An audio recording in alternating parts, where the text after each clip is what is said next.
Good evening, everyone. My name is Tamara. I've been going live this entire month for Domestic Violence Awareness Month. So I want to give a couple people time to get on. I got on a little bit late this evening. I was supposed to go live Tuesday. I've been aiming to go live Tuesday, but it was so emotional for me this Tuesday that I wasn't able to go live. And so I really want to press to get this knowledge out to both men and women. I think this is a very important subject. I'm talking again about Domestic Violence Awareness Month. I've been sharing my story of being married to a police officer for 22 years and the domestic violence that I suffered in that marriage. And really that I was unaware of because it was so subtle. I mean, we look at physical abuse and you can see bruises and you can see things happen. And,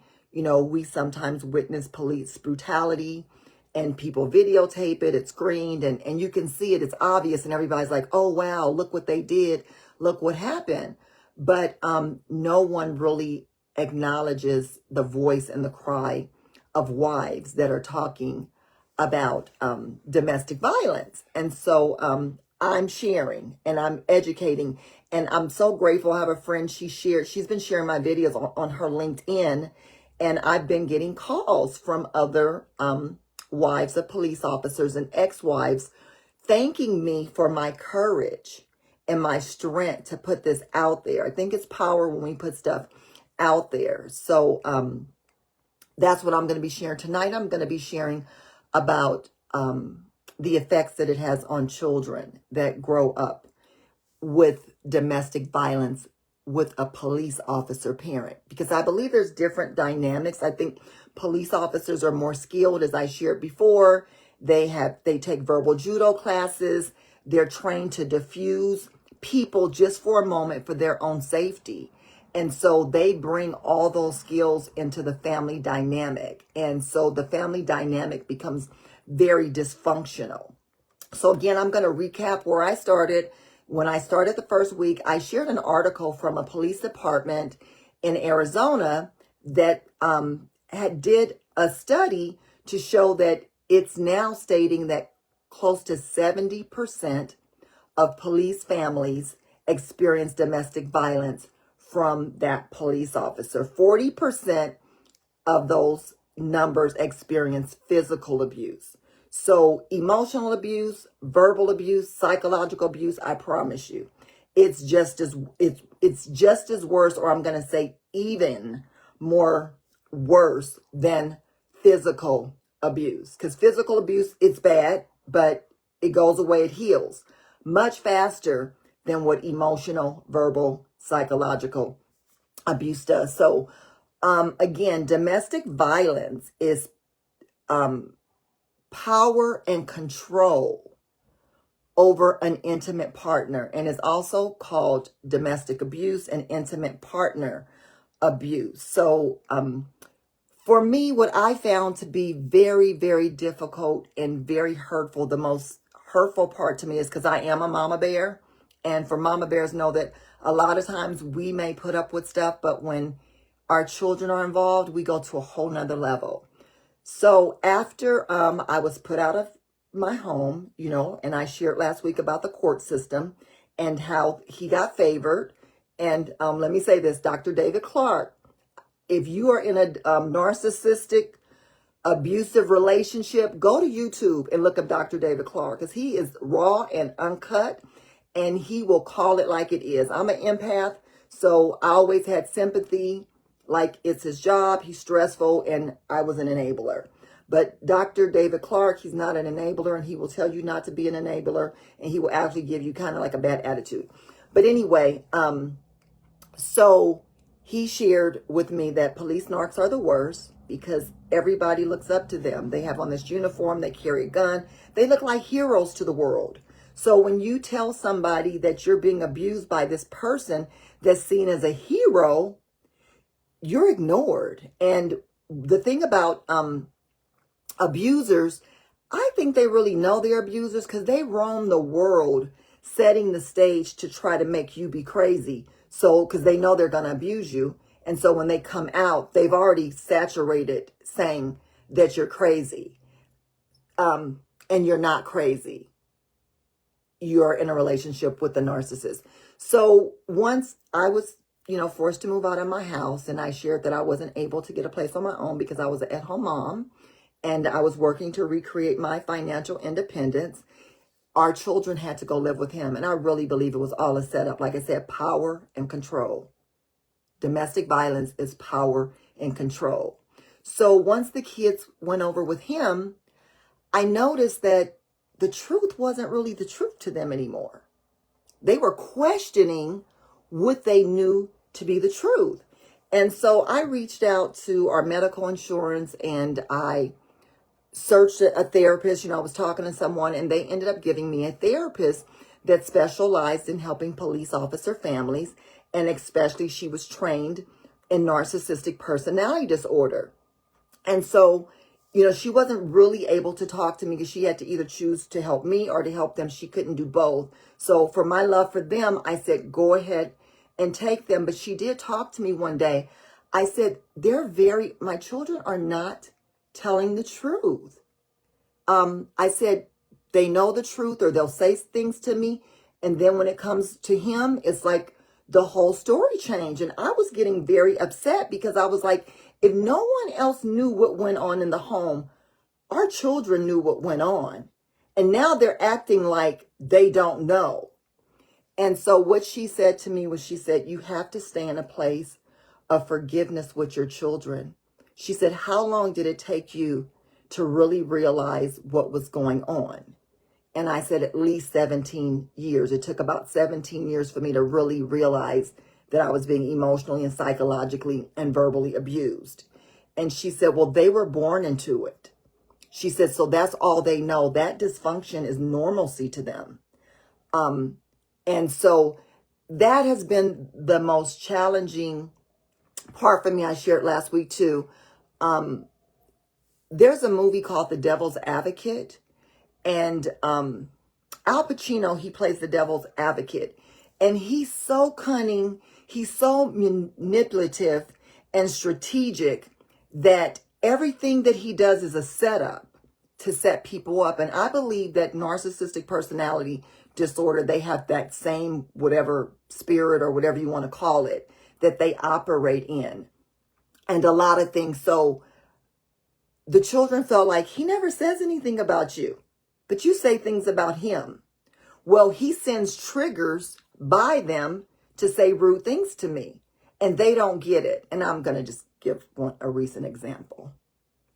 So I'm a black woman, and our son comes over to my house one day, and he says, black women don't know how to be good to black men. That's why black men go and get another race. Well, he didn't realize that that was very rude to me because I was very good to his dad, overly good to his dad, and I am a black woman. So that was saying to me that I did not know how to treat a black man. But I knew where he heard it from. And so co-parenting with the narcissist is still abusive. It's still abusive when I saw a thing that says narcissists, they don't co-parent, they counter-parent. As long as they can do something to hurt you. Like I was moved out of the house already. And my daughter, the youngest daughters would say, my dad said he thought about it.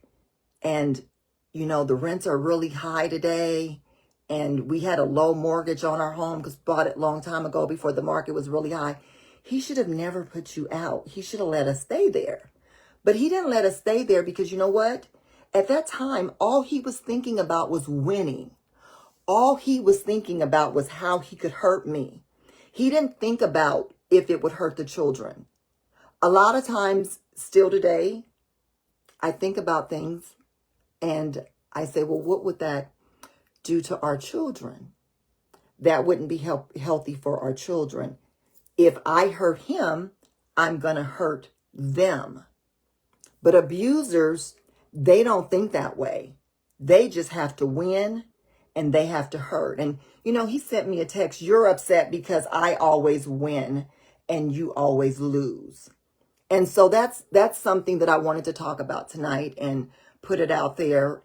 If you're in a relationship and you notice somebody always needs to win and make you a loser, if they have to say negative things about you, Dr. David Dobson, he is a psychiatrist, and he has focused on the family, and he talks about the dynamics of the family.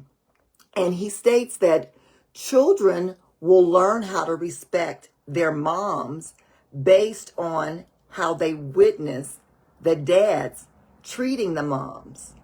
So that, like I said, that's been the most hurtful thing to me in being with an abusive person, is the effect, and especially, like I said, a police officer, because he's trained to manipulate. If they get people and they got to testify, they know how to play mind games to make you think that what the truth was, what this called gaslighting. And so the kids, they have no chance with it. Our son had sent me a text stating that I had did a particular action towards his dad. And I was like, oh my God, like his dad did that action towards me. So they know what they're doing. And like I said, I do want to thank all police officers, because I know that when they go into the position, they go into the position with the right heart and the right attitude. And as I've been studying more, and I have my Al-Anon book here that I have been studying again, just about, I can almost look at it that way. The Al-Anon is for people who are married to alcoholics.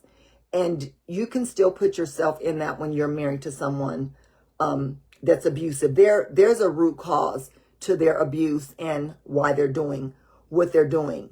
But the thing that I had to look back in here and meditate on, to anybody that's being abused, it is not your fault. It is not your fault. You can't heal them. You can't make them admit that they have a problem.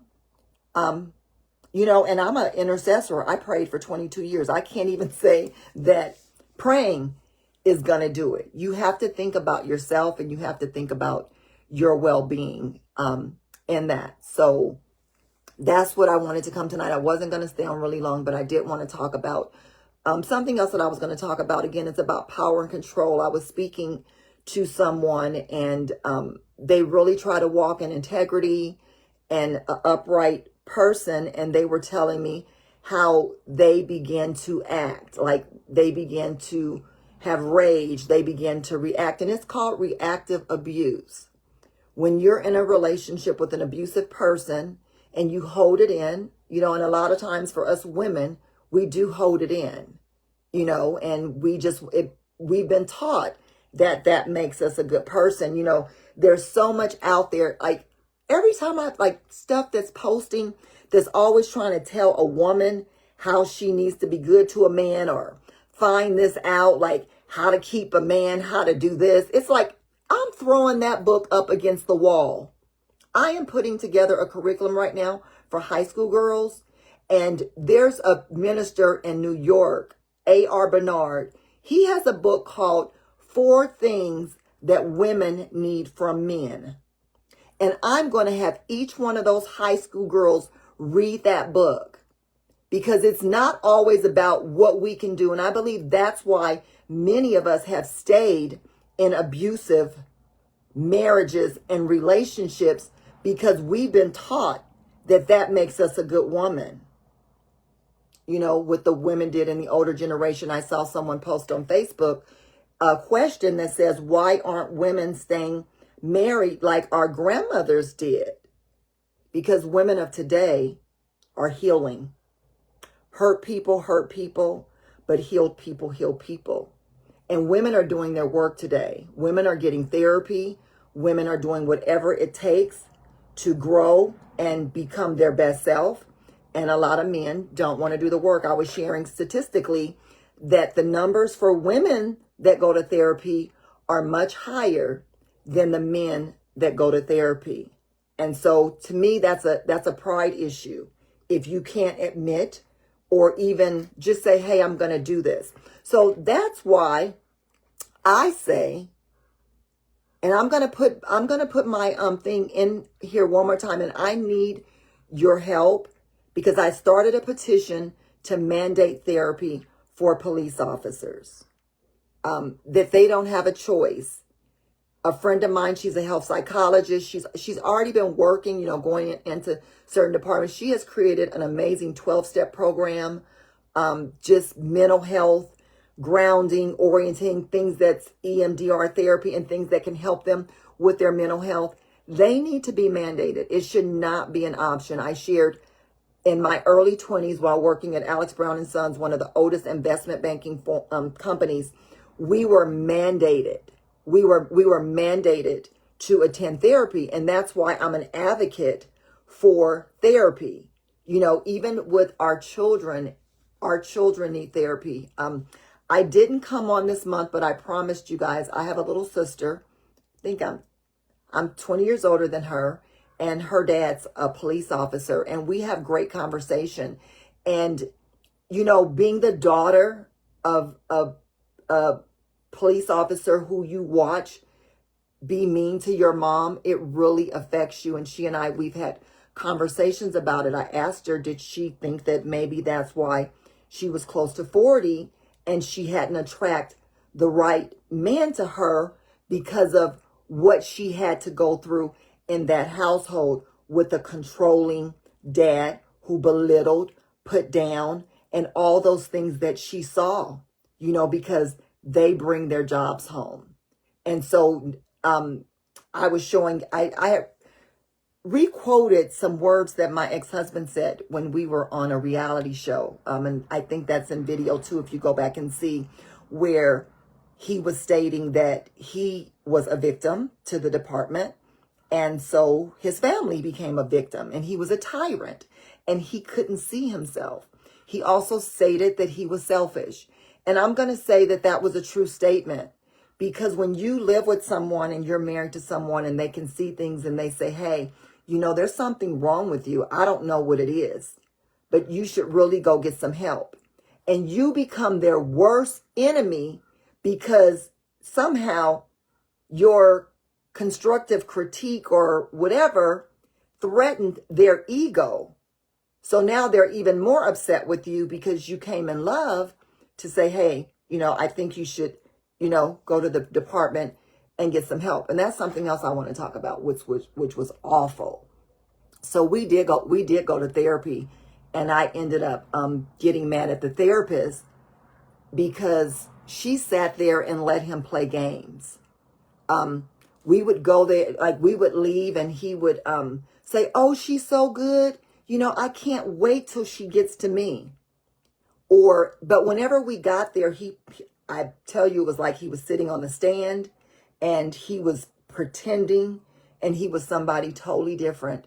And she basically said, hey, I'm going to need to help you guys divorce. And I was so upset that, I think if we had gone to somebody who was stronger in like a faith or something that had discernment, that could have said, hey, I think you need to get some help. I said to her, you couldn't tell he was a narcissist, but most of the people that work there that's counseling them are retired them.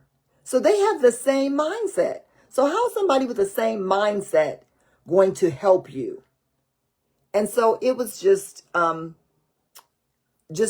rat race. So I'm not going to talk long, but I did want to say that I wanted to come back tonight because I did want to talk about the most painful thing to me in the whole journey, again, is the effects that it has on my children, and not just on my children in a way of what they had to see. Out of our 3 children, I have 2 daughters. One just turned 16 last week, and we're going to have a girls trip this weekend. We're getting prepared to go to San Diego. And then I have one that's 20 that's coming home from college, and we're going to all celebrate this weekend. But just the fact that he really, always would belittle me. Like I was saying, Dr. David Dobson says your children learn to respect the mom based on how the father, there wasn't hardly anything I could cook that was good. My family has certain traditions of dishes that we have. And, you know, it was kind of like him and his family cooked the best. Or, you know, if I made okra and corn, you know, my grandmother's from New Orleans and that was a dish. And my kids don't eat it because he always had something negative to say about things. And narcissists will say mean things about you and say, oh, you're so sensitive. I was just playing with you. But I noticed there's certain things that other people outside of my home loved my cooking. They loved they would love that I cooked healthy and I focused on eating healthy, you know, and so that was such damaging to my soul because anybody that knows me knows that I'm an excellent mom, that I'm one of the best moms that is out there. And so to degrade me and try to discount the things that I do, my 20-year-old went to college and she saw how other people's moms treated them. And not that they treated them bad, but just what didn't do what I did. And so she had to call me and thank me. She was like, Mom, I thought everybody did what you did. And I was glad that she saw that because I was presented as, she ain't like whatever, you know. I had kids, my kids are gapped apart. I had 3 kids at 3 different schools. One was in high school, one was in middle school, one was in elementary school. One was doing golf, one was doing swim, one was doing dance, you know, running a ministry, cooking extra meals because he had gained a lot of weight and he wanted to lose weight. And I'm just, you know, multitasking. One of the things that people say to me today or whatever this, he's like, one of my friends said to me not long ago, she said, Tamara, I've never met somebody that does as much as you do. You do so much. I mean, I have to get up early and plan my day out. And so to belittle me and make them not appreciate me when he went to work and I excused his behavior, I was like, well, you know what? He works hard. His job is stressful. So we'll give him a pass. But the same thing wasn't, you know, domestic violence, power and control people. They got to be better than, they got to be bigger than, because they have to be bigger than, they have to make you littler than so that they can have that power and that control over you. So thank you. So we were talking about that power and control and that emotional abuse, and especially women that, you know, walk around, were mentors. And I shared that, how he tried to disgrace me because when my oldest daughter was in high school, I started doing the Becoming Her class and mentoring and trying to make sure that girls like found their purpose and went to college and different things like that. So if he could trigger me and try to take my power by emotionally abusing me, he could try to disgrace me. But you know what I'm here to say? It didn't work. It didn't work. I thank God I am spiritual. I thank God for restoring me and redeeming me. That curriculum is being put together right now as I'm working on my master's degree. And I'm very grateful that I will still empower the next generation of young women and becoming her so that she could be. No way. I have some of the best men in my family. My grandfather, one of my uncles. Well, I have uncles. I love, adore, and respect men almost to a fault. A friend of mine said, Tamara, if I send you a message, a powerful message from a man and a powerful message from a woman, you're going to choose the message from the man because you put men above women. And you know what? I do believe that God created men to be the heads, but I don't think that God created men to abuse women or to take advantage of the position that they've been given. And so that is why I'm telling my story in boldness. Police officers are given a very high position that is respected. And I believe that to whom much is given, much is required. And that you should, if you are not treating your wife good, then you need to go get therapy. But I want you guys to sign my petition because I want to see it mandated. And again, the reason I said I'm saying it, because we see it in our world right now. It's greater than just with the police officers. We see what's going on in the music industry and different things, the songs that are put out about women, the disrespect, the names that we're called in songs. That for those of us that have young daughters, we can see it's breeding a disrespect that's causing domestic violence. And I said, let's start with police officers. The numbers are saying 70%. And if our world can see it in one area where it's mandated, maybe it can go bigger and our world can start healing, because we definitely need healing. And domestic violence, love does not abuse. Love does not disrespect. Love does not belittle. Love does not put down. Love does not try to take your power. Again, power and control. If they can emotionally abuse you and see you lose it, then they took your power. They took your power emotionally, that you couldn't control your emotions and you responded, and then you became a reactive abuser. And like I said, all that does is makes two columns. If they can say that they did this and then you did this, then they feel like it's a wash. But it's not a wash, and never allow them to make you believe that it is a wash. So that's it. I am going to come back on next Tuesday, because next week is Red Ribbon Week. I knew I wasn't going to be on long tonight, but I did want to share about just the things with my children. And more keeps coming up for me because my computer went down. I lost all my notes tonight, but I said, you know what? I'm going live, period. I'm going to go live, period, because I need to put this out. And like, again, some of the things that, like I said, hurtful for me in a domestic violence with children that just came up, and I shared it. The children would say, well, he's moved on. Why don't you move on? And that's an insult, because he doesn't have to heal from narcissistic personality disorder, and he doesn't have to I'm back in school getting my master's degree. He doesn't have to reestablish himself career-wise. I became an at-home mom, and we had an agreement that if our marriage ended, that I could stay in the house, and that we would allow me to get reestablished, which did not happen. So I had to explain that. Don't come telling me about somebody has moved on. Somebody had moved on in the marriage, so there was a head start. The abuse gave him a head start. Having a job for so many years gave him a head start. And just for someone to say those things to my children, to disgrace me. I have 2 girls, so they look up to me. And that was the most challenging thing for me, is to have to spend 6 years of their life. Because if I had to go through this by myself, so be it. But 6 years of, my one daughter had just graduated from middle school, and she's 4 years older than the other one. They had to watch me pick the pieces up, and still pick the pieces up. And they had to watch me heal, and they had to watch me go to here to this anger management class, and they had to watch me go here and there. And I do believe that it's going to give them some strength to see my strength. But at the same time, that's not what I wanted them to see in this season of their life. Because I worked in corporate America and investment banking, they didn't get to see that.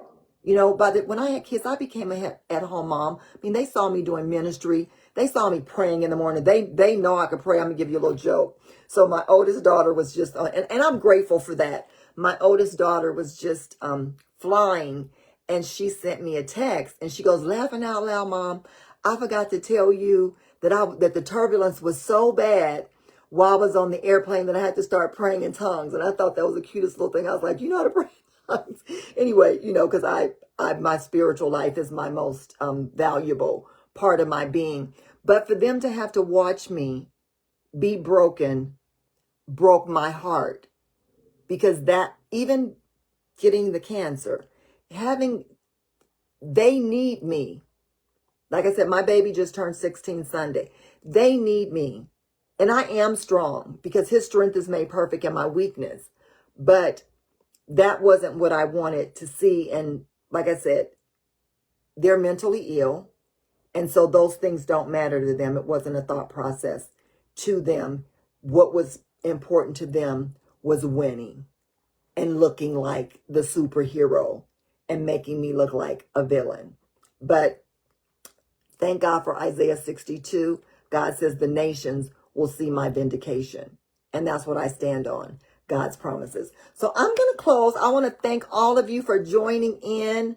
I see Clyde. I see Melody. I believe Nikki was on with me. Cindy K. And some of you, you know, I know some watch afterwards because I was supposed to go on Tuesday and I switched it to today. And like I said, I just had so much going on today, but I did want to get on because I believe it's power in our words. And just like rap music can say negative words, I believe that exposing the truth, whether you are the abuser or whether you are the victim, I think us acknowledging Cat Williams, like I said, I don't really watch everybody, but my son lets me listen to stuff. Cat Williams and other people was like, 2024 is the year of exposure. So I wrote my book 3 years ago. And then with this being Domestic Violence Awareness Month and them saying this is the year of exposure, I'm like, okay, Tamara, you cannot be afraid anymore. It's time to expose. And like I said, my heart's desire has always been that they get therapy. I'm an empath. I have all sympathy for them. I get up in the morning and pray. We pray. I'm with the other groups. We pray, and we do pray for law enforcement officers and their families. We do.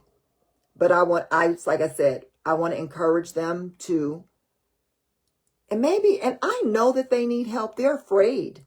They feel like it's going to be used against them. And so that's why I said, if we expose it, enough wives talked about it. There's tons of websites that talk about it. There's articles about it, but I just don't see anything changing. So again, I'm going to put my petition that I started on my feed, and please go and sign it. I only need 100. I did another one before and the numbers were high, but I found out if I went to Move On and you get so many numbers, they will help you. So even if you did it for me before, I need you to do it on this new one so that we can see change happen. We cannot pretend like the elephants aren't walking all around, that we need healing in our world. So I just say, let's start someplace. And I'm starting with exposing the mental health with our law enforcement officers and the suffering that their spouses and their children endure due to lack of therapy. They're afraid to go get therapy because they think like it's going to keep them from promoting or used against them. So if they have a 12-step program and they can go in and realize that they're not God, because I don't know what happens mentally with the way that people praise them, that they're not God, and stay in a humble place and realize that they are a servant, because we're all servants in whatever profession we do, then it'll be better. So thank you for joining in. I'm going to exit tonight. If you have any questions that you want to ask, I can come back with them next week. I'm going to talk more about the alcohol addictions. It's Red Ribbon Week, which is Drug and Alcohol, Awareness Week. And that's what I'll be coming back with next week, sharing the numbers of the suicide rates with police officers, the alcohol rates and things like that, and really just try to encourage people to get help. My cousin right here, I don't know if she's still on the line, but my cousin Antoinette, she has a program for the youth, and like it's time to just get out there. It's called A Way of Escape, and she'll be going into school. She's a drug and alcohol counselor, finishing her bachelor's at Grand Canyon right now, giving these students another alternative in dealing with stress and trauma rather than taking drugs. So let's all help. Let's all be a part of the change. Thank you for joining in. Share the video. I have a YouTube channel where the videos are on the YouTube channel as well under Tamara Ann. Share it. I want to help people heal. You never know. It may be a police officer and he may be struggling inside. And maybe this will make him go get some help. And like I said, it's not just all men. The numbers are higher with men. So I'm going off of statistics because men usually are stronger mentally. Scripture says that women are emotionally weaker. So it is usually found more with men abusing women taking power and control than a woman over men. But I've heard some men say that women do it to them too, but not to do it in the way of the reactive abuse. If you're causing her to respond, then you can't say that she's the abuser. She's reacting, and that's how she's defending herself. So have a good night, everyone. Again, thank you. And say a prayer. If you're a prayer person, say a prayer for we need to be praying for our world period right now. There's so much division, and that we just have healing in our nation. So have a good night, and I will be here next week, Tuesday. Thank you.